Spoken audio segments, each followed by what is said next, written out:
अस्सलाम वालेकुम, आप देख रहे हैं पाकिस्तान टुनाइट। मैं हूं सैयद समर अब्बास। मुल्क में इंतखाबी मार्के से कबल जहां सियासी जोड़ तोड़ जोर पकड़ रहा है, वहां लेवल प्लेइंग फील्ड लेने और ना देने की लड़ाई भी इंतहाओं को पहुंचती दिख रही है। बिलखुसूस आइंदा इंतखाबात में तहरीक इंसाफ की मौजूदगी और मुस्तकबिल दोनों पर सवालिया निशान भी अपनी जगह मौजूद ही है।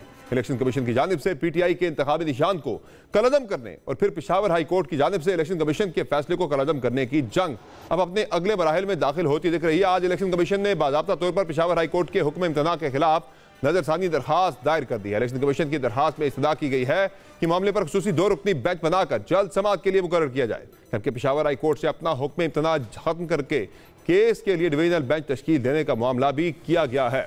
एक तरफ तहरीक इंसाफ से बल्ले का इंतखाबी निशान लेकर इंतखाबी दौर से बाहर करने के हरबे आजमाई जा रहे हैं, वहां तहरीक इंसाफ के उम्मीदवारों को भी इस इंतखाबी दंगल के रिंग से बाहर फेंका जा रहा है। अहम बात यह है कि गुज़िश्ता हफ्ते हमारे शो में साबिक सेक्रेटरी इलेक्शन कमीशन और मुशीर कानून पंजाब कंवर दिलशाद ये इंकशाफ कर गए थे कि स्क्रूटनी का अमल बहुत ही सख्त होगा।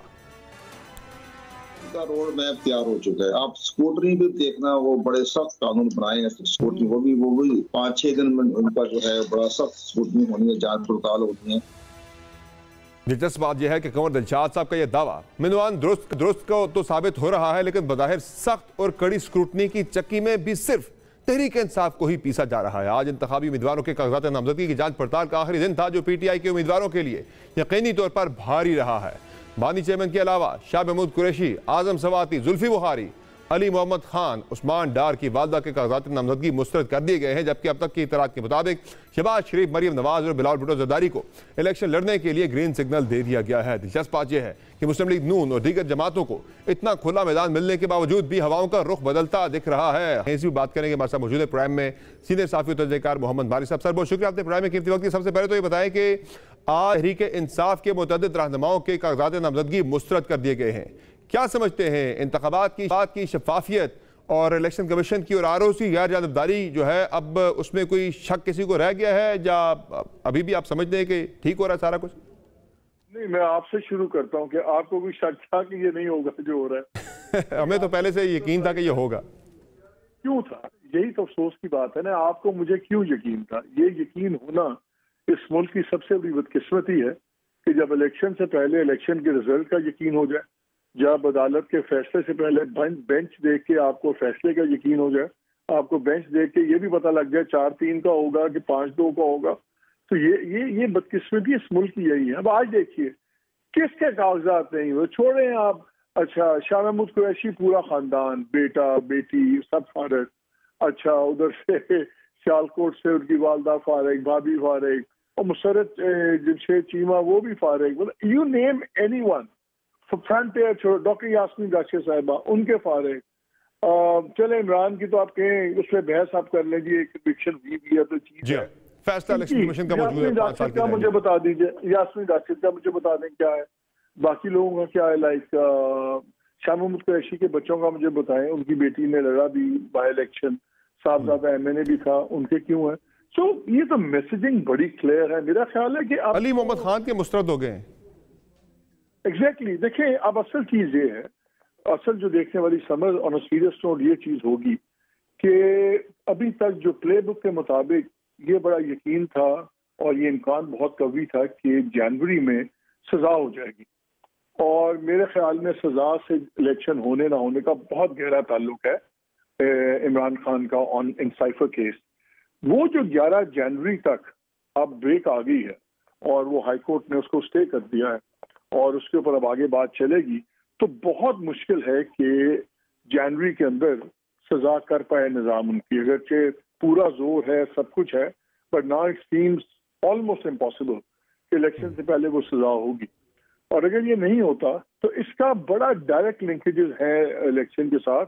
ये अब बड़ी इंटरेस्टिंग एक फेज डेवलप हो गई है, और एक चीज आपको नजर आ गई है कि शायद आला अदलिया को ये खतरा महसूस हो रहा है कि कल को जिस तरह हालात जा रहे हैं, कोई गैर आईनी सूरत डेवलप हो सकती है जिसमें पॉलिटिकल पार्टीज तो अपनी जगह है, लेकिन उसका हमेशा से सेकंड निशाना अदलिया बनती है। तो मुझे लग रहा है कि जो आला अदलिया उसने पहले ही अर्ली पुशबैक शुरू कर दिया है कि हम एस्टैब्लिशमेंट को बैकफुट पे डालें, हम जरा अपना मसल दिखाएं ताकि चीजें उस नहज तक ना पहुंचे। मुझे एक अर्ली पुश बैक नजर आ रहा है, ओवर रीच नजर आ रही है जुडिशरी की, और उसका बेनिफिट हो रहा है खान साहब को, उसका बेनिफिट जो थोड़ी बहुत लिमिटेड जो रिलीफ मिलती है। सो ये बड़ी एक इंटरेस्टिंग सिचुएशन डेवलप हो रही है, और इसका आप देखना ये होगा कि ये प्ले बुक में नहीं था, टू बी वेरी ऑनेस्ट। जो चीजें नजर आ रही थी, हम भी यहाँ पे बूढ़े हो गए यही इलेक्शंस कवर कर करके, यही पावर गेम्स देख के।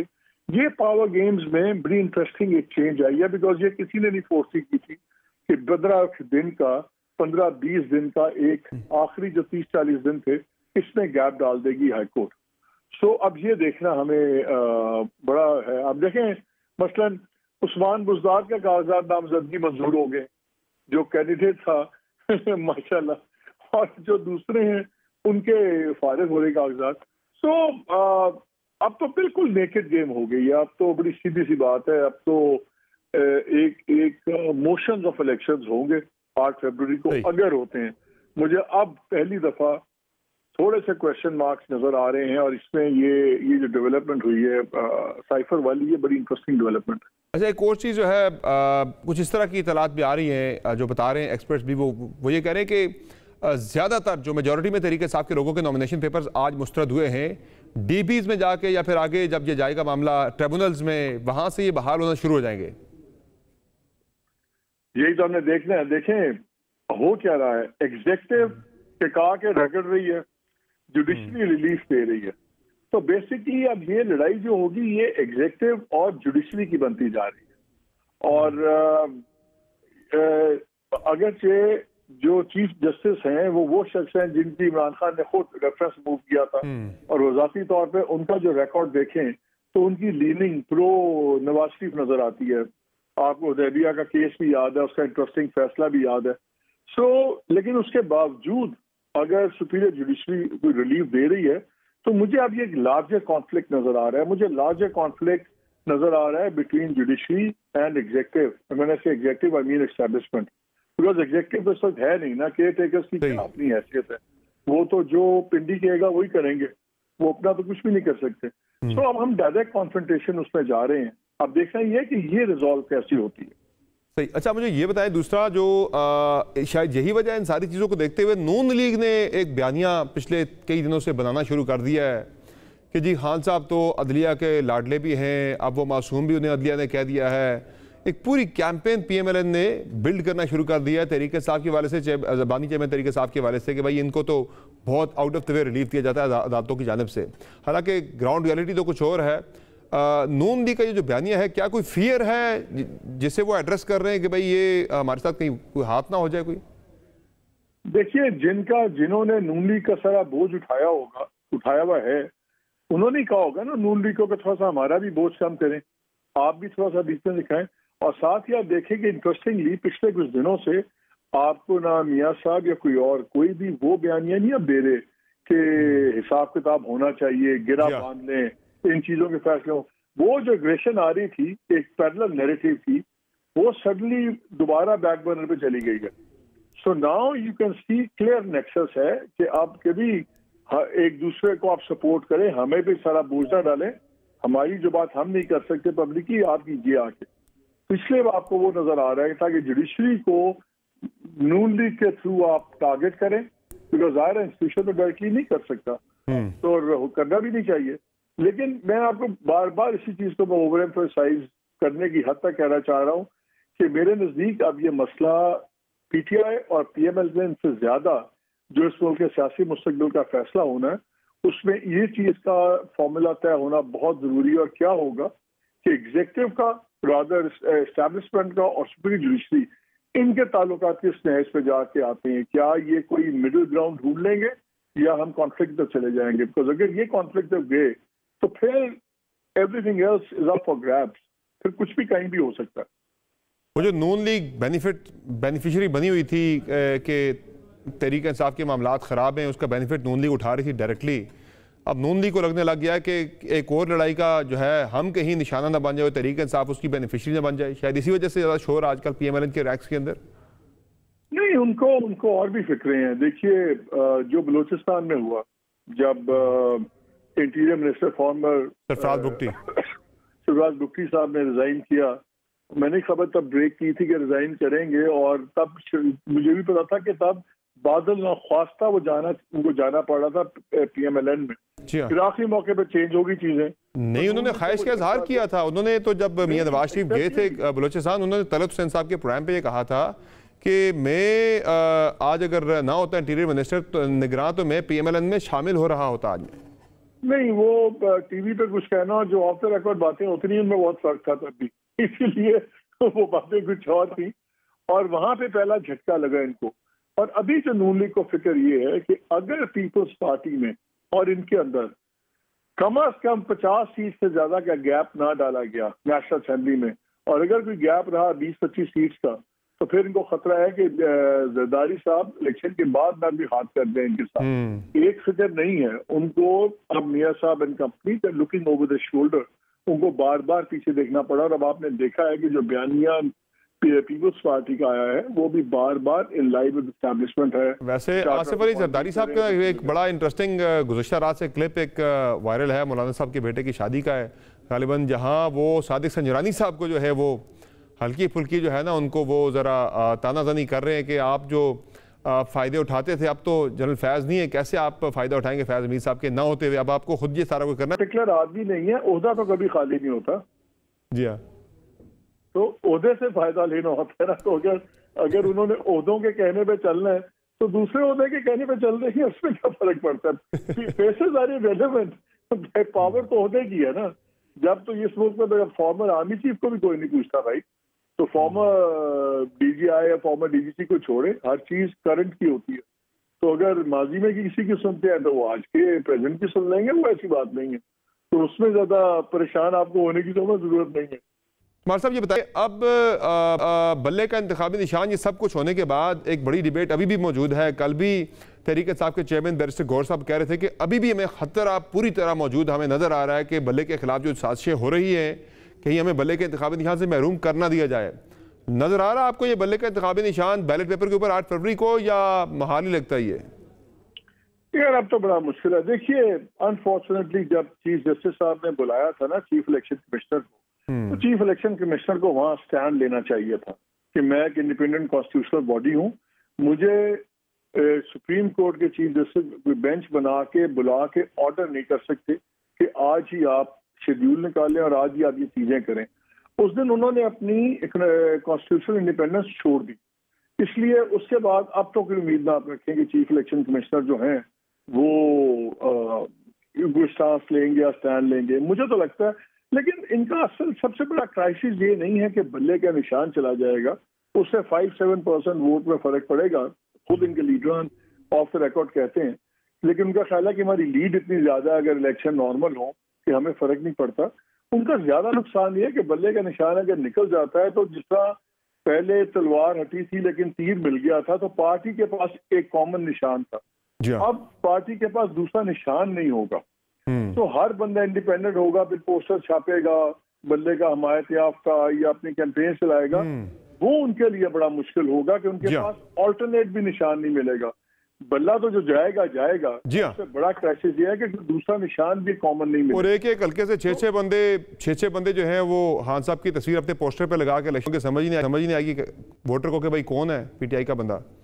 छिनने से ज्यादा नुकसान ये है कि दूसरा ऑल्टरनेट भी एक कॉमन सिंबल नहीं होगा, वो उनके लिए बहुत बड़ा है। लेकिन अब मुझे आज से आप 2 महीने पहले पूछते तो मैं आपको ये कहता कि नहीं बल्ले का निशान ये रहेगा, मुझे लॉजिकली इसमें इतना ब्लेटेंटली नहीं होगा।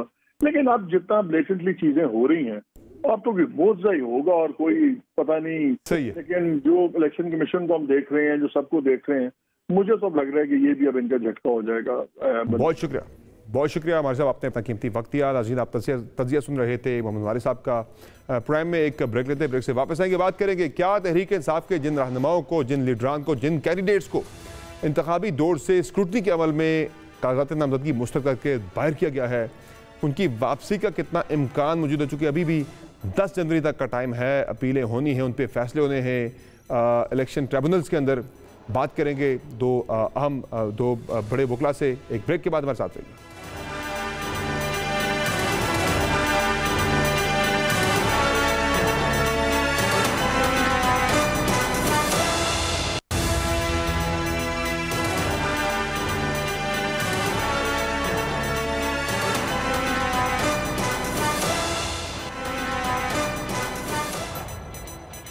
वेलकम बैक नाज़रीन। बात करेंगे पाकिस्तान तहरीक इंसाफ के मुतअद्दिद रहनुमाओं के कागजात नामजदगी मुस्तरद हो चुके हैं और इस पर अब उनके पास लीगल रेमेडी क्या है, क्या ये लोग दोबारा इंतखाबी मैदान के अंदर आ सकते हैं, कितना इम्कान है इस बात का।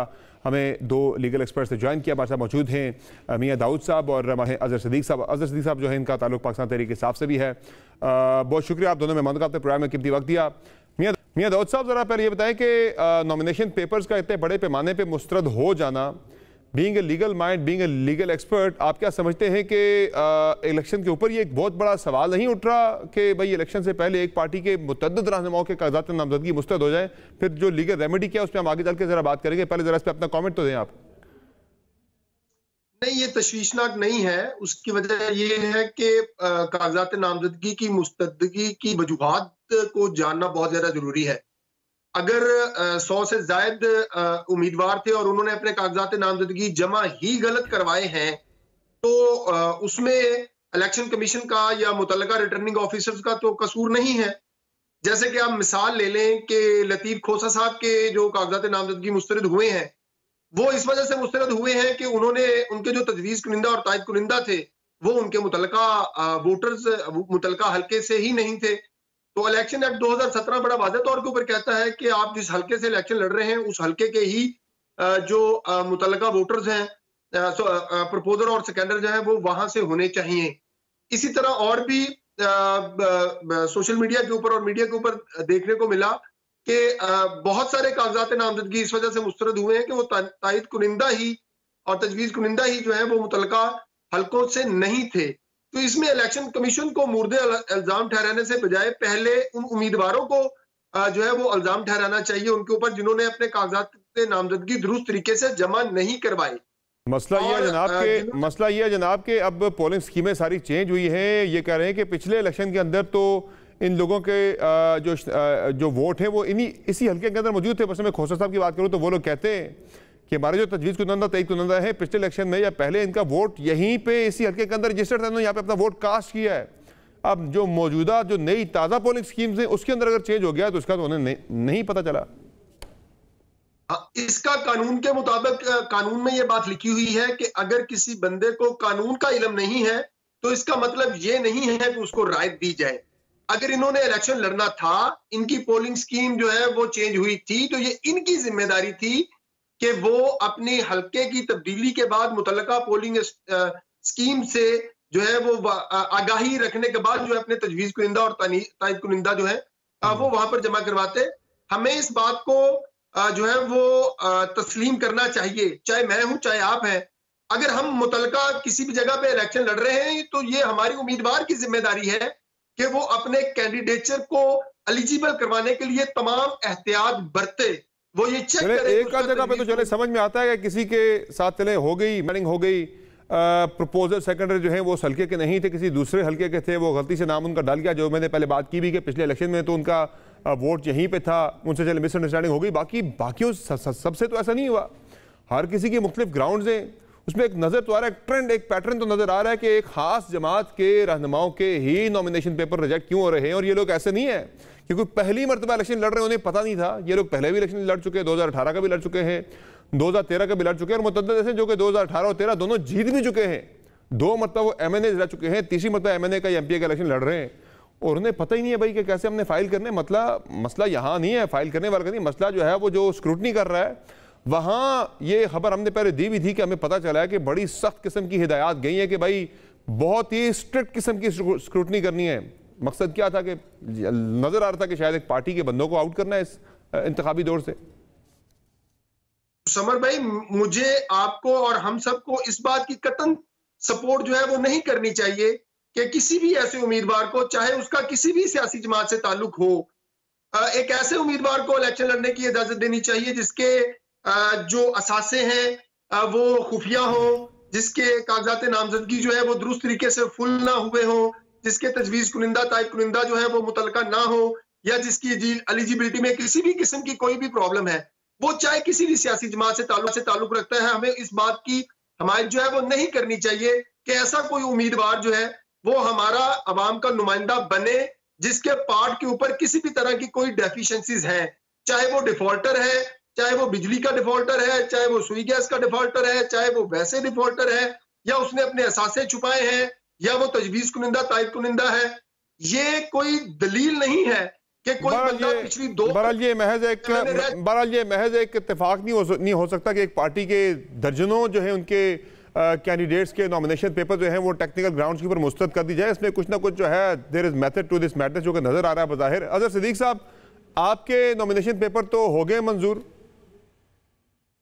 बहुत शुक्रिया। देखें, NA 122 से भी हो गए हैं और NA 121 से भी हो गए हैं, लेकिन बुनियादी तौर पर पैरा काफी दिया इतना नहीं है। जैसे मेरा प्रपोजल और सेकेंडर उठा ले गए थे, ये भी रिकॉर्ड के बाद है, फसाइयत है इस बारे में। लेकिन मैं अभी इमरान खान साहब के वहां आ रहा हूं, चूंकि NA 122 के जो है ना वो सिर्फ इमरान खान साहब की सीट है और उस पर इलेक्शन इंशाल्लाह इमरान खान साहब ही लड़ेंगे और उसके लिए पूरी जद्दोजहद जारी है। अभी मैं वहीं से ही आ रहा हूँ। बड़ी तकलीफ कैसे लड़ेंगे मुस्तरद होने के बाद? वो कैसे लड़ेंगे? चूंकि अभी तो ज़ाहिर आगे स्टेज है, लेकिन मैं एक टेक्निकल अगर बात करूं, बाकी ग्रॉस इतने बड़े लेवल पे आपके रहनुमाओं के, आपके कैंडिडेट्स के नॉमिनेशन पेपर्स का मुस्तरद हो जाना, इस पर यकीनी तौर पे सवाल बनता है और बड़ा जायज़ सवाल बनता है कि ये क्यों हो रहा है। लेकिन जहां तक चेयरमैन तहरीक साहब का ताल्लुक है, जहां तक खान साहब का ताल्लुक है, उसमें तो इलेक्शन कमीशन का एक नोटिफिकेशन अभी तक एग्जिस्ट करता है। किसी अदालत ने उस नोटिफिकेशन के ऊपर किसी किस्म का फैसला नहीं दिया कि जो 5 साल की नैली इलेक्शन कमीशन से हुई है तोशाखाना के केस में वो अभी एग्जिस्ट करती है, वो खत्म तो नहीं हुई कहीं से भी। देखिए सबर, बात ये नहीं है, हमें उस पर कोई एतराज नहीं है, क्योंकि बुनियादी तौर पर वजह उन्हें अंदाजा है रिटर्निंग ऑफिसर को और इलेक्शन कमीशन को कि वो सस्पेंड हो जानी है। लेकिन ये जो सेकेंडर का एतराज है ना, और दस्तखत के हवाले से क्या अडियाला जेल के सुप्रीडेंट के दिल के दस्तखत नहीं है, ये जानबूझ के किए गया। ये वही ट्रेंड है जो पूरे पाकिस्तान में जा रहा है। और वजह क्या है, 3 वजह मैं आपके सामने रख देता हूं। पहली बात है कि किसी तरह ये कहें कि हम इलेक्शन का बाइकआउट करेंगे, पाकिस्तान तहरीक इंसाफ इलेक्शन का बाइकआउट नहीं करेगी। सुन ले वबांगे दौल। और ये चाहते हैं कि इलेक्शन कमीशन का हम इस्तीफे दे दे। भाई कुछ इंसान को खुद एहसास होना चाहिए कि इलेक्शन कमीशन बाइस्ड है। अपने तय खुद अगर वो कहते हैं हमारी तरफ से अभी डिमांड पार्टी करेगी तो एक अलग बात है। और तीसरी बात है कि वो इलेक्शन कंट्रोवर्शियल बना दिए जाए। अब मुझे खुद बताएं, हम लोगों ने अगर पहले रिटर्निंग ऑफिसर को चैलेंज किया था, कमीशन को इलेक्शन कंट्रोवर्शियल बना के क्या फायदा होगा सर? और ये जरा समझ लीजिएगा, वजह के इलेक्शन ही चाहते हैं ना। अब जरा बात को समझे, हमने इलेक्शन हर हाल में 8 फरवरी को करवाने हैं। 8 फरवरी को इलेक्शन होने हैं मुल्क के अंदर। वो चाहती है इलेक्शन ना हो, और इलेक्शन ना होने के वाले से ये ग्राउंड पैदा की जा रही है। यानी सबसे पहले अब तो कैमरे की आंख ने देख लिया कि उम्मीदवारों के साथ क्या हुआ, प्रपोजल के साथ क्या हुआ, सेकेंडर के साथ क्या हुआ, मेरे अपने प्रपोजल सेकेंडर के साथ हुआ, मैं बाकी की क्या बात करूं। फिर उसके बाद आपने देख लिया कि जिस तरह ये कागजात नामजदगी रैंडमली जो है रिजेक्ट हुआ है, यानी इश्तिहारी है। वही 62 और 63 पे तो अमल दरामद का हमें कोई एतराज नहीं है, लेकिन 62 और 63 से हटके जिस तरह ये काम हुआ है, इसको क्या कहेंगे। पूरी दुनिया में मजाक उड़ रहा है। बैन अवी मीडिया से मेरे राब्ते हुए, उन्होंने कहा ये पाकिस्तान में क्या हो रहा है। मैंने कहा ये आप लोगों के सामने है। और ये चले बहरहाल जी, अब आपकी जो रेमेडी है, अब आपके पास जो रेमेडी है वो सिर्फ अदालतें हैं, कोई इंटरनेशनल मीडिया या लोकल मीडिया तो है नहीं है। तो ये बताएं आपके पास क्या अब लायामल क्या है? ज़ाहिर अब आप जब जाएंगे ट्रिब्यूनल्स के अंदर जाएंगे, आपको कितनी उम्मीद है कि खान साहब के या आपके बाकी रहनुमाओं के, शाह महमूद कुरैशी के बाकी रहनुमाओं के नॉमिनेशन पेपर्स उनके बहाल हो जाएंगे, उन्हें इजाज़त मिल जाएगी, क्लियर हो जाएंगे वो? देखिए एक बात मैं बता दूं आपको, हम पहले भी कहते हैं अदालतें कल भी अहम थी, आज भी अहम और आइंदा भी अहम होगी। अब वही अदालतों के ऊपर बोझ आ गया है। यहाँ तो चीफ जस्टिस साहब को खुद इस मामले का खुद नोटिस लेना चाहिए सुप्रीम कोर्ट को, और सारे का सारा रिकॉर्ड मंगवा ले। हमें तो कहने की जरूरत नहीं है। यानी वो अक्सर यूट्यूब भी देखते हैं, मीडिया भी देखते हैं। अब ये सारी चीजें तो रिकॉर्ड के ऊपर आ गई। इसकी रेमेडी डेफिनेटली, यानी अगर देखा जाए इलेक्शन एक्ट के तहत अपना इलेक्शन अपील्स है, वो ट्राइब्यूनल ऑलरेडी तश्कील दे दिए गए हैं। 10 जनवरी तक उसमें फैसला करना है। लेकिन अब इसमें सुप्रीम कोर्ट के सामने मामले में तो आगे ना कि वो रिटर्निंग ऑफिसर वाला मामला अपना 2 तारीख को गालबन लग गया है अपना चीफ जस्टिस साहब के पास। तो उसमें चीफ जस्टिस साहब खुद इस मामले को देख के सारा रिकॉर्ड मंगा सकते हैं। और यहाँ क्या हो गया है, अब एक बात तो तय हो गई है कि रिटर्निंग ऑफिसर जो है इंतजामिया से जो सामने सवाल उठाए। अच्छा, मुझे ये बताएं अज़हर सिद्दीक साहब, मुझे ये बताएं, एक इलेक्शन शेड्यूल जारी हुआ हुआ इलेक्शन कमीशन की जानिब से, जिसके मुताबिक 10 जनवरी तक ये मामला हर सूरत में सेटल होना है कि पता लग जाएगा कौन सा बंदा इलेक्शन लड़ रहा है, कौन सा नहीं लड़ रहा। 10 तक फाइनलाइज हो जाने कैंडिडेट, उनका कैंडिडेचर भी 10 तक फाइनलाइज हो जाना है। अब आप ये मुझे बताएं कि अगले 12 दिनों में क्या आप होपफुल हैं? आपको कितनी उम्मीद है इस हवाले से कि इमरान खान साहब के नॉमिनेशन पेपर जो हैं वो जो मुस्तरद हुए हैं, आप 10 दिन के अंदर जो नोटिफिकेशन है इलेक्शन कमीशन का वो किसी अदालत से मुअत्तल हो जाएगा कि वो जो नाइली का 5 साल की फिर वो इलेक्शन में आ जाएंगे? आप होपफुल हैं कि किसी अदालत से वो हो जाएगा? जी बिल्कुल, सुप्रीम कोर्ट में ऑलरेडी हम गए हुए हैं। उसके अलावा अपना इस्लामाबाद हाई कोर्ट से मेन अपील भी डिसाइड करने का कहेंगे, और ये उनकी जिम्मेदारी भी है कि इस वाले मामले को इलेक्शन के प्रोसेस से पहले, चूंकि झूठ, फ्रॉड और फ्रेब पर मबनी वो फैसला है, अब तो कहने की हर एक को पता है इस हवाले से। दूसरी जो बात साथ साथ देखने वाली है कि अपना ना ये सिर्फ वो सस्पेंशन से मसला नहीं चलेगा, इसमें 3 एतराजात उन्होंने और लगाए हैं। 3 एतराज में बुनियादी तौर पर कागजात नामजदगी मुस्तरद की है, और उसके लिए इलेक्शन अपील ट्राइब्यूनल के सामने हम जा रहे हैं, और ट्राइब्यूनल के सामने हम सारे पॉइंट रखेंगे। लेकिन यहाँ तय जो हम बात कर रहे थे कि 1000 से ज्यादा कागजात नामजदगी मुस्तरद होने हैं। अब इतनी बड़ी तादाद में हो सकता है Guinness book of world record वाले भी आकर इस बाकायदा नोट करें, देखें, और इस पे बाकायदा एक डॉक्यूमेंट्री भी बनाए। मैं तो मजाक ये देखता उठ रहा, यानी इलेक्शन कमीशन सवालिया निशान है ना, यानी हमसे सवाल किया गया कि आप इस्तीफे का मुतालबा करेंगे। मैं आपकी तो दोबारा तो जरा मियां दाऊद साहब मुझे ये बताएं कि जब हम बात कर रहे हैं कि कहीं अदालती फैसले हैं, किसी की सजा है या कोई और वजह है टेक्निकल ग्राउंड जिसकी बेसिस पे नॉमिनेशन पेपर्स मुस्तरद किए जा रहे हैं, मियां नवाज शरीफ के हवाले से अभी तक उनका फेट डिसाइड नहीं हुआ कि उनकी नाअहली 5 साल के लिए है या ताहयात है। क्योंकि अभी तक तो एक फैसला मौजूद है सुप्रीम कोर्ट ऑफ पाकिस्तान का कि जिसमें उनको ताहयात नाअहल किया गया था 62(1)(f) के तहत। 2 जनवरी को सुप्रीम कोर्ट ऑफ पाकिस्तान ने यह केस सुनना है, उसके बाद उनका फेट क्लियर होगा। उससे पहले कैसे आरओ ने उनके नॉमिनेशन पेपर जो है वो मंजूर कर लिए भाई कि लड़ सकते हैं इलेक्शन? क्योंकि अभी तक तो उनकी ताहयात नाअहली तो एग्जिस्ट करती है, जब तक सुप्रीम कोर्ट डिसाइड नहीं कर लेती कि नाअहली ताहयात है या 5 साल है। समर भाई, 2018 का जो सुप्रीम कोर्ट का ताहयात नाअहली वाला फैसला है ना, उस फैसले का अगर हम मुतालिया करें तो ये बात सामने आती है कि सुप्रीम कोर्ट ने इस बुनियाद के ऊपर ताहयात नाअहली की तशरीह की कि आइन के अंदर और कानून के अंदर कोई ऐसी फिक्सेशन जो है आइन साजों ने या पार्लियामेंट ने जो है वो मुख्तस नहीं की थी। लेकिन उसके बाद जब इलेक्शन एक्ट में तरमीम करके उस 62(1)(f) की मुद्दत का तयन कर दिया गया, तो उसके बाद मेरे ख्याल में ये रिटर्निंग ऑफिसर्स ने उस तासुर की बुनियाद के ऊपर जो है वो नवाज शरीफ के कागजात जो है वो मंजूर किए हैं। लेकिन बतौर वकील मैं जरूर इस बात का हामी हूं कि ताहयात नाअहली वाला फैसला और जो इलेक्शन में एक्ट में तरमीम वाला फैसला है, बहरहाल उसका एक तयन जो है वो सुप्रीम कोर्ट के राउंड से ही फाइनल फैसला होगा कि सुप्रीम कोर्ट का फैसला बरकरार रहेगा या इलेक्शन एक्ट में तरमीम जो है वो बरकरार रहेगी। अगर सुप्रीम कोर्ट जो है वो अपना फैसला, लेकिन इलेक्शन एक्ट जो है एक एक्ट ऑफ पार्लियामेंट तो आइन को नहीं कर सकता ना, ओवरराइड नहीं कर सकता। आइन के अंदर 62(1)(f) के तहत लिखा है कि भाई नाअहली ताहयात है। एक एक्ट ऑफ पार्लियामेंट पास करके आप कैसे कह सकते हैं कि 5 साल है? उसमें तो आईनी तरमीम करनी पड़ेगी। नहीं समर भाई, ये थोड़ी सी एकेडमिक बात है और समझने वाली बात है। ऐसी बात नहीं है कि पार्लियामेंट जो है वो तरमीम जो है वो नहीं कर सकती। तरमीम कर सकती है, एक्ट ऑफ पार्लियामेंट के जरिए आप आइन की जो है वो नहीं कर सकते, उसको ओवरराइड नहीं कर सकते आप।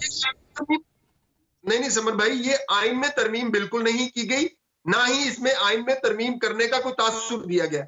बेसिकली जिस इलेक्शन एक्ट के तहत पाकिस्तान का सारा इलेक्शन सिस्टम चलता है उसमें उन्होंने अमेंडमेंट करके तरमीम कर दी है। वो जो बात आप कह रहे हैं उसकी बुनियाद के ऊपर अगर सुप्रीम कोर्ट ये समझेगी कि फैसला ही दुरुस्त है, सुप्रीम कोर्ट का फैसला दुरुस्त है और ताहयात ही नाअहली है, तो फिर नवाज शरीफ साहब जो है उनके कागजात नामजदगी, चाहे उन्होंने इलेक्शन लड़ा भी हुआ तो वो फिर से नाअहल हो जाएंगे। ये कोई कंफ्यूजन बात नहीं है और ना इसके ऊपर इतना कोई बड़ा एतराज है। लेकिन बतौर कानून वो तो ज़रा पीटीआई ने फैसला किया कि वो चैलेंज करेगी, पीटीआई ने फैसला कर रखा है कि वो चैलेंज करेंगे मियां नवाज शरीफ के नॉमिनेशन पेपर्स को। जरा मुझे अजहर सिद्दीकी साहब से एक कमेंट में ले लूं, मैं दोबारा फिर इस पे बात करता हूं। अजहर सिद्दीकी साहब, मुझे ये बताएं कि मामला सिर्फ नॉमिनेशन पेपर्स का नहीं है, तहरीक इंसाफ के लिए एक और बड़ा, सबसे बड़ा चैलेंज जो है वो बल्ले के इंतखाबी निशान के हवाले से भी है। इलेक्शन कमीशन ऑफ पाकिस्तान ने ये फैसला पेशावर हाई कोर्ट का चैलेंज कर दिया है डीबी के सामने। क्या लग रहा है आपको इस हवाले से, कितना खतरा अभी भी तहरीक इंसाफ को मौजूद है या उन्हें नजर आ रहा है कि भाई बल्ले के इंतखाबी निशान के हवाले से जो पीटीआई को एक है तशवीश, वो हो सकता है हकीकत में बदल सकती है? भाई दोबारा आपसे ये इंतखाबी निशान लिया जा सकता है? समर सिर्फ एक बात कर दूं आपको, बहुत जरूरी, पहले तो ये बता दूं ये अब बुरा वक्त आने वाला है इलेक्शन कमीशन के ऊपर। यानी इलेक्शन कमीशन को इलेक्शन कराने हैं, उसको ये फिक्र पड़ गई है कि पाकिस्तान तहरीक इंसाफ को बल्ला क्यों रहे। इतनी बड़ी सियासी जमात, और इसके बाद तो इलेक्शन कमीशन के जो क्रेडिबिलिटी पे तो मेरा ख्याल है पाकिस्तानी तारीख में लिखा जाएगा कि पाकिस्तानी तारीख में इससे ज्यादा इलेक्शन कमीशन बायस नहीं रहा। मैं तो थोड़ी सी तफसील करने से पहले, चूंकि मैं पहली बात में बात करना चाहूंगा, बड़ा अहम सवाल उठाया आपने 62(1)F में, चूंकि मैंने बहस की हुई है, मुझे तो सारा पता है, वो बेसिकली क्वालिफाइंग के आर्टिकल में है। क्वालिफिकेशन पे पार्लियामान मुद्दत मुकर्रर नहीं कर सकती, वो 63 के तहत मुद्दत मुकर्रर। ये बड़ा टेक्निकल सवाल है। 63 के अंदर लिखा हुआ है कि इतने साल की होगी, ऐसा होगा। आर्टिकल 63 वो नाअहली से को डील करता है। 62(1)F जो या 62 है वो अहलियत को डील करता है। अहलियत में आगे भाई आप ये अगर आपका मामला, तो आप लड़ ही नहीं सकते, आ ही नहीं सकते आप। ये बेसिक एक सवाल है जो क्वालिफिकेशन के 63 आर्टिकल वो डिस्क्वालिफिकेशन को करता है। और 63 के अंदर आप वहां भी लिमिट फिक्स नहीं कर सकते इलेक्शन एक्ट के जरिए, क्योंकि पार्लियामान ने जो तय कर दिया आप उसमें ऐड और प्लस कॉन्स्टिट्यूशन में कर नहीं सकते। इसके लिए वो need to have a constitution amendment. और इसलिए जो है ना, जस्टिस हसन रिजवी ने बड़ी वजाहत के साथ ये बात क्लियर कर दी है, और जो तरमीम किया 232 में वो गैर कानूनी है। तो वो आइन को तोड़ने की कोशिश है। इसीलिए तो अगर देखे ना, एम्बिग्यूटी नजर आ रही ना, इसीलिए तो सुप्रीम कोर्ट ने 2 जनवरी को मामला रखा है। रिटर्निंग ऑफिसर का फैसला जो ये कबूल कर देना है ना, ये कदम गैर कानूनी और गैर आईनी है। फाइनली मियां दाऊद साहब, मुझे एक टेक्निकल नुकता है, जरा आपके सामने रखता हूं। इलेक्शन कमीशन ने जो फैसला दिया था पाकिस्तान तहरीक इंसाफ से बल्ले का इंतखाबी निशान उनका लेने के वाले से, वापस लेने के वाले से, ये एक ज्यूरी के तौर पे, बेसिकली एक जुडिशियल अपनी पावर यूज करते हुए एक ज्यूरी के तौर पे इलेक्शन कमीशन ने ये फैसला दिया। अब कभी क्या ऐसा होता है कि कोई अदालत जो है या कोई ज्यूरी है वो उठ के अपील में चली जाए अगले फोरम के ऊपर, एपलेट फोरम के ऊपर? इलेक्शन कमीशन कोई टेक्निकल मामला हो, कोई एडमिनिस्ट्रेटिव मामला हो, वहां तो जा सकते हैं, लेकिन ये तो एक ज्यूरी के तौर पे डिसाइड किया था। पार्टी इसमें अकबर शेर बाबर थे, वो जा सकते थे अगले फोरम के ऊपर। इलेक्शन कमीशन खुद क्या उनका जाना बनता था? नहीं, जाना बनता था या ना जाना बनता, ये एक दूसरा सवाल है। मेरे ख्याल में जा सकते हैं, इसमें कोई दूसरी राय नहीं है। जब ये लाहौर हाई कोर्ट ने आरओ के तहरीक इंसाफ की दरख्वास्त के ऊपर इलेक्शन सस्पेंड करवाए तहरीक इंसाफ ने पूरे पाकिस्तान के अंदर, तो उस वक्त भी जो है वो इलेक्शन कमीशन ही सुप्रीम कोर्ट के अंदर अपील लेके गया था। तो इसलिए अब भी इलेक्शन कमीशन जो है वो अपील दायर कर सकता है। ये एक इंतजामी मामला था, ये जुडिशियल मामला है।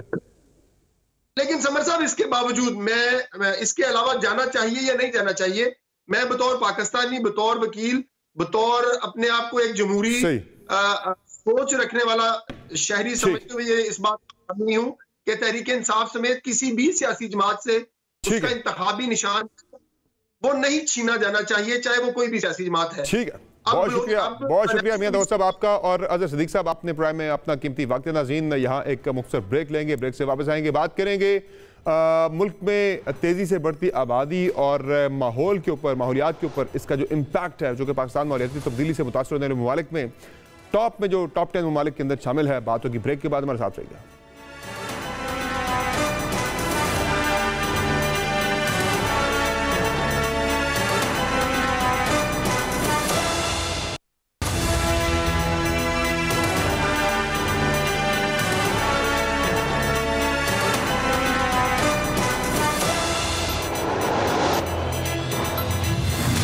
Welcome back. पाकिस्तान का शुमार माहौलियाती तब्दीली से सबसे ज्यादा मुतासिर होने वाले ममालिक में होता है। बेवक्त की और बेमौसमी बारिशें, सैलाब, कहत साली और हीट वेव मामूल बनते जा रहे हैं। जहां ममलकत खुदादाद को इन कुदरती चैलेंजेस का सामना है, वहां इंसानी गफलत और मुजरमाना तर्ज अमल ने माहौल को दरपेश इन चैलेंजेस को मजीद संगीन बना दिया है। बिलखुसूस पाकिस्तान की बढ़ती आबादी के बायस घरों की डिमांड को पूरा करने के लिए ज़री ज़मीन को आबादकारी के लिए इस्तेमाल करने, जबकि ईंधन और दीगर ज़रूरियात को पूरा करने के लिए जंगलात को भी तेज़ी से ख़त्म किया जा रहा है। हालिया डिजिटल मरदमशुमारी में पाकिस्तान की आबादी 24 करोड़ बताई गई है। अगर सूरत हाल यही रही तो 2040 तक मजीद 1.5 करोड़ घरों की ज़रूरत होगी, मतलब मजीद जंगलात और सरसब्ज़ इलाकों का खात्मा होगा। पाकिस्तान उन 8 अफ्रीकी और एशियाई ममालिक में शामिल है जहां आबादी की रफ्तार इसी तरह बढ़ती रही तो 2050 तक ये 8 ममालिक दुनिया की आधी आबादी होंगे। तेजी से बढ़ती आबादी माहौल पर संगीन असरात मुरतब कर रही है। ये बेहंगम और बेकाबू आबादी मुल्की वसाइल बखसूस महदूद कुदरती वसाइल पर सख्त दबाव डाल रही है। शहरी फैलाव में इजाफा ज़रिए राजी को मजीद दबाव का शिकार बना रहा है। ज़रिए राजी का गैर ज़री मकासद के लिए इस्तेमाल तेजी से फैलता जा रहा है, जो कि मुल्क को एक और बड़े बहरान की तरफ ले जा रहा है। माहिरीन के बकौल खुराक और साफ पानी की कमी, मुआशी बहरान, तवानाई के बढ़ती ज़रूरत, सेहत और तालीम के शोबों की ज़बोहाली समेत तमाम मसाइल की बड़ी वजह आबादी में तेजी से इजाफा है। अगर आज इस मसले पर काबू ना पाया गया तो ये संगीन मसला संगीन सूरत हाल इख्तियार कर जाएगा। मजीद बात करेंगे, मैं ज्वाइन किया है माहिर माहौलियात शहजाद कुरैशी साहब ने, जबकि आगे चल के हम प्रोग्राम में बात करेंगे साबिक वफाकी वजीर बराए माहौलियाती तब्दीली शेरी रहमान साहब। बहुत शुक्रिया शहजाद साहब, आपने हमें प्रोग्राम में ज्वाइन किया। सर ये बताइएगा सबसे पहले कि बढ़ती जो आबादी है वो दीगर बहुत सारे मसाइल की वजह बन रही है और पाकिस्तान का शुमार उन ममालिक में होता है जो माहौलियाती तब्दीली से सबसे ज़्यादा मुतासर हो रहे हैं, जिसमें कभी सैलाब, कभी ड्राउट, कभी बेवक्त की बारिशें और कभी हीट वेव्स। क्या कहेंगे सर, आप क्या समझते हैं कि ये कितना बड़ा इशू जो है कि एक तो कुदरती तौर पर है, लेकिन दूसरा जो हम खुद इसमें इजाफा कर रहे हैं, क्या कमेंट करेंगे इस पर सर? सर सिलसिला ये है कि हमारे जो जिस प्लैनेट पे हम सब रह रहे हैं वो उसकी एक रिसोर्सेज की एक लिमिट है। ये प्लैनेट जो था एक बैलेंस में चल रहा था जब तक कि हम एज अ स्पीशी जो थे इन ट्यून थे, उस बैलेंस का हिस्सा थे और उतने ही लोग थे जितनी उन रिसोर्सेज को इस्तेमाल करके अपनी ज़रूरियात पूरी कर रहे थे। जैसे जैसे हमारी आबादी बढ़ना शुरू हुई है तो हमने जो नेचुरल रिसोर्सेज एग्जिस्ट करती हैं उनको कंज्यूम करना शुरू कर दिया है at a much larger scale.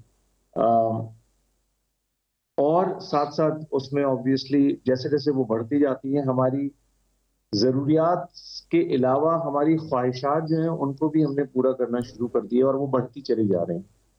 तो जाहिर है कि ये प्लैनेट अब वो automatically it has resulted into एक ऐसे स्टेज पे हम आ चुके हैं जहाँ पे वो बैलेंस जो है वो ख़राब हो चुका है। हमारे इकोसिस्टम्स जो हैं वो बेतहाशा अफेक्टेड हैं बिकॉज हमने वो तमाम ज़राए, वो रिसोर्सेज जो कि उनका इस्तेमाल बेदरेख किया है और वो रीजेनरेट नहीं कर सकते अपने आप, जिसकी वजह से बेशुमार स्पीशीज जो हैं वो अब नापैद हो चुकी हैं इस दुनिया से। क्योंकि हम अपने उनके रहने वाले उनके हैबिटेट्स को तबाह कर देते हैं अपनी ज़रूरियात के अलावा ख्वाहिशात को पूरी करने के लिए। हर आदमी को एक बड़ा घर चाहिए, हर आदमी को बेतहाशा खाने को चाहिए और बाकी तमाम रिसोर्सेज चाहिए जिसको हम प्रोग्रेस और डेवलपमेंट का नाम देते हैं। तो जाहिर है कि वो प्लैनेट की जो नेचुरल बाउंड्रीज हैं और जो नेचुरल रीजनरेशन कैपेसिटी है उसको हम क्रॉस कर चुके हैं बहुत पहले और उसका नतीजा ये है कि जो सिस्टम्स हैं वो अपसेट हैं। क्लाइमेट चेंज जो है वो बेसिकली उसका एक नतीजा है उन रिसोर्सेज का बैलेंस आउट होने की वजह से अब जो उसके जो रिपरकशंस हैं वो हम देखते हैं उसके। तो सर ये जो ज़ाहिर है एक तो कुदरती इसमें फिनोमेना है, दूसरा मेन मेड जो बहुत सारे जो क्राइसिस हैं जो हम खुद पैदा करते हैं जिसकी वजह हम खुद इंसान बनते हैं।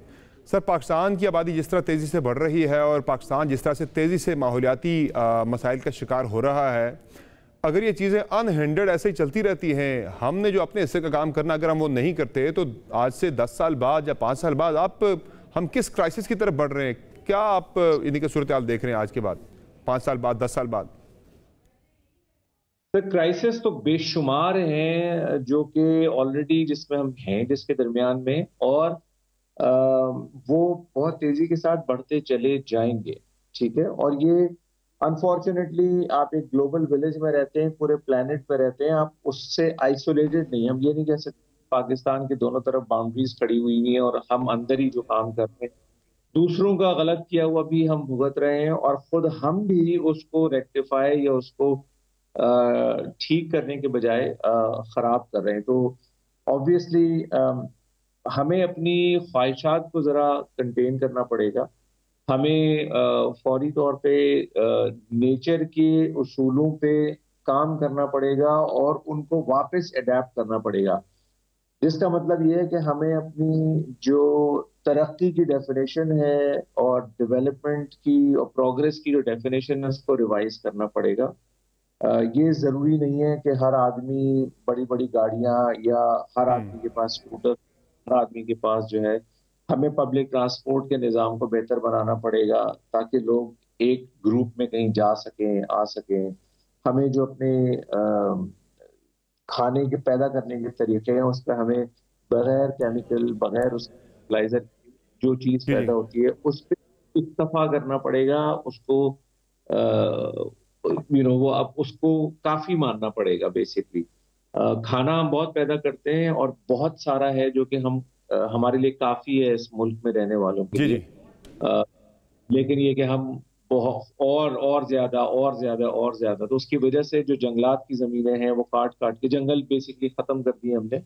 और जंगलात बेतहाशा जरूरी है। और ये बात आज से नहीं टेक्स्ट में पढ़ाई जाती है बच्चों को कि जी 25% का एक एस्टिमेट है, बल्कि उससे बहुत ज्यादा होना चाहिए एक लैंड मास के तो होना चाहिए। शहजाद साहब, आगे इंतखाबात आ रहे हैं, हमारे जो लोग पॉलिसी मेकर्स हैं, जो हमारी पॉलिटिकल एलीट जितनी भी है जो पॉलिसीज़ बनाते हैं इस मुल्क की, उनमें इस चीज़ की हमें शऊर की बड़ी कमी नज़र आती है। पॉलिटिकल पार्टी जब अपना मंशूर बनाती हैं उसमें हमें ये जो इंतहाई पाकिस्तान को संगीन तरीन जो पाकिस्तान के मसाइल हैं जिनमें बढ़ती आबादी है, माहौलियात है, इन चीज़ों का जिक्र हमें मंशूर के अंदर कहीं भी नज़र नहीं आता।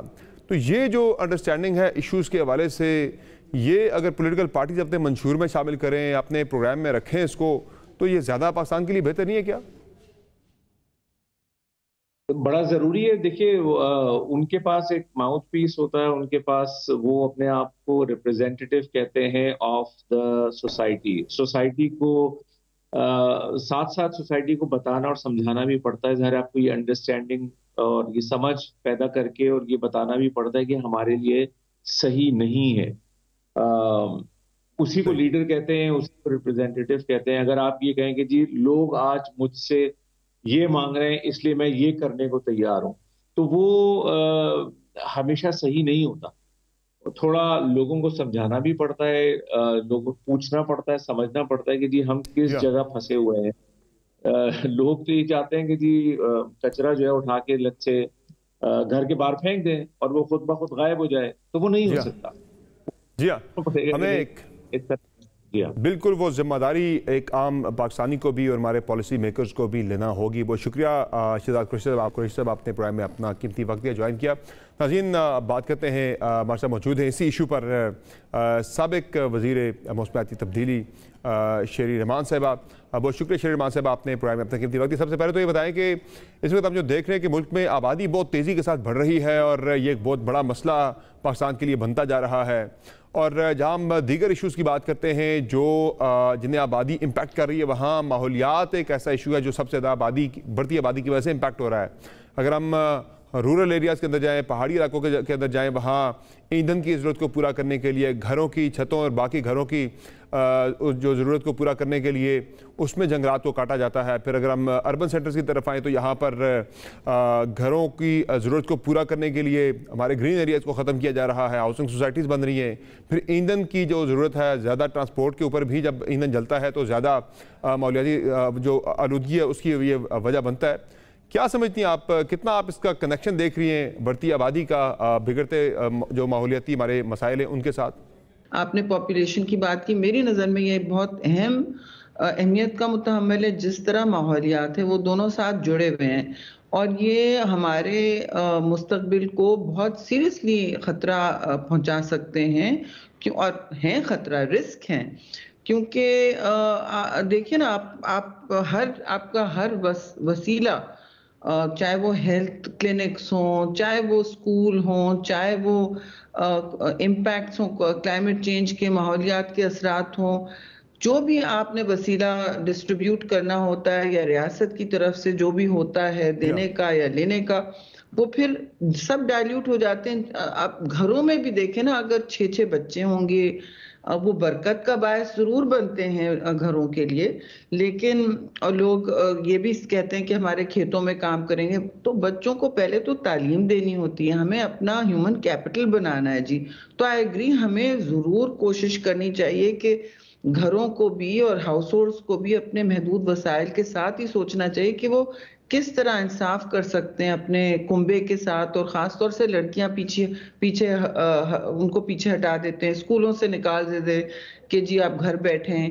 खाना होता है तो टेबल पे अगर 10 रोटियां तो या 3 रोटियां तो लड़की को आखिर में मिलता है। इस तरह का आपने देखा है तफरीक, तो ये नहीं होना चाहिए। और हम जब मसावी हुकूक की भी बात करते हैं तो उसमें आबादी का बहुत बड़ा अंसर होता है।